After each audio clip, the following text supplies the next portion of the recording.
¿Cuáles son las diferencias entre ética y moral? La moral tiene una base social, es un conjunto de normas establecidas en el seno de una sociedad y como tal ejerce una influencia muy poderosa en la conducta de cada uno de sus integrantes.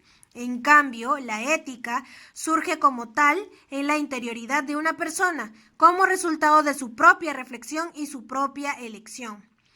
Otra diferencia es que la moral es un conjunto de normas que actúan en la conducta desde el exterior o desde el inconsciente. En cambio, la ética influye en la conducta de una persona, pero desde su misma conciencia y voluntad. Ahora vamos a ver qué es la moralidad subjetiva y objetiva. A menudo se habla de un conjunto de normas morales como de una moralidad objetiva. Esto es una moralidad puesta en práctica socialmente y que nadie tiene que ver con el individuo las acate o no. En ese sentido, sirve para distinguir entre moral objetiva y moral subjetiva. La objetiva es la que dicta la tradición y que no depende del individuo. Y la subjetiva es la que tiene que ver con las decisiones propias e internas de cada individuo. Códigos morales. Un código moral no es más que un conjunto formal o informal de normas a las que nos plegamos para ordenar nuestra sociedad, de acuerdo a los valores de nuestra tradición y al consenso social y cultural.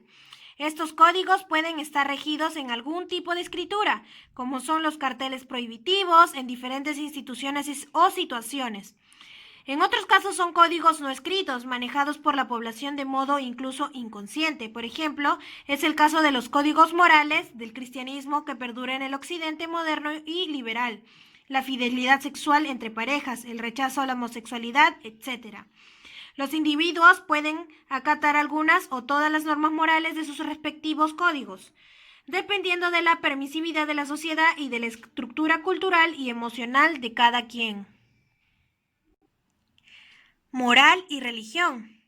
Las religiones otorgaron al hombre primitivo los primeros códigos morales de la historia. Estipulaban un orden mínimo de conducta y funcionamiento social, expresado como un mandato divino o como una serie de valores sagrados.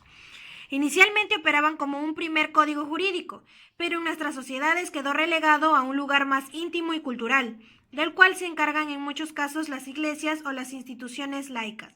Sin embargo, se debe dejar constancia de que no toda moral es religiosa, aunque toda religión propone un código moral particular.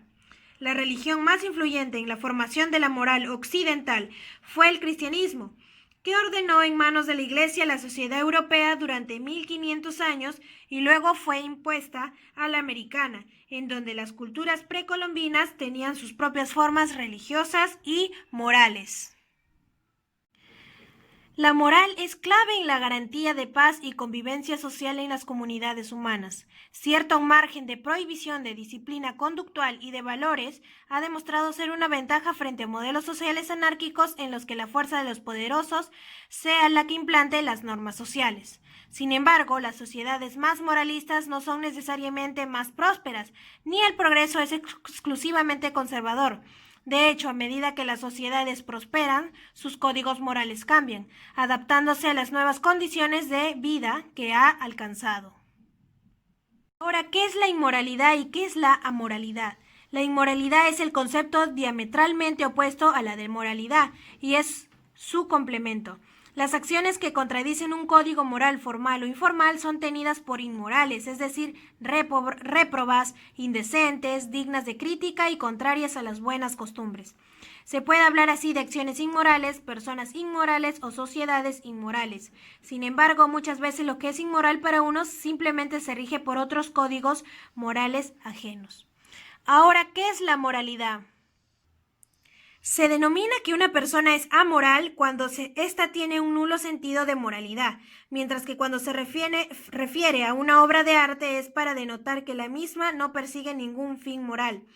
Se dice que una persona es amoral cuando ésta actúa de una forma diferente a las reglas establecidas. Pero no se debe confundir el término amoral con inmoral. El primero se refiere a aquellos que no les interesa la moral, que no conocen o no les interesa el concepto de bien o mal. Mientras una persona inmoral es aquella que va en contra de las normas establecidas, pero con conocimiento de lo que está haciendo. Por ello, cuando se dice que algo o alguien es amoral, No se la puede censurar ni establecer como adecuado o inadecuado, simplemente es una forma de ser que no piensa en los valores establecidos por el grupo que lo rodea. Ahora ya conocen, chicos, el concepto de normas y de moral y ética. Así que vamos a seguir estudiando.